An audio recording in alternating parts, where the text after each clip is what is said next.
Кудайдын чакырыгы 28 декабрь.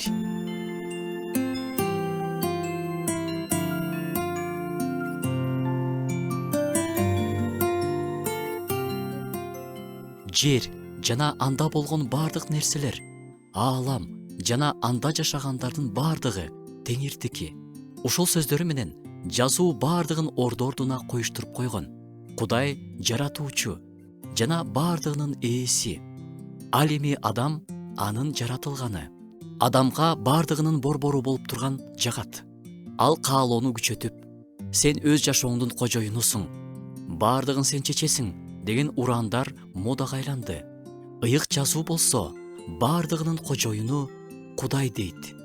Жер дагы, жердегинин баары дагы, өзүбүз дагы ал кожоюнга таандыкпыз. Бизге берилген өмүрүбүз да Кудайдын белеги.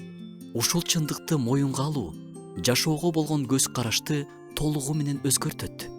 Эгерде жер Кудайдыкы деп жатсак, анда ага карата биздин мамиле да жоопкерчилик менен болушу керек. Өзүбүздүн денебиз, өмүрүбүз да Кудайдын белеги экенин билип, денебизге да туура мамиле болуш керек экенин билебиз. Бизди курчаган адамдар да Кудайдыкы. Демек аларга болгон мамилебиз да жоопкерчилик менен болуусу маанилүү. Кудайдын көз жаздымында калган бир да адам жок. Адамдар байкабай, унутулуп калган адамдардын ар бирин Кудай байкайт.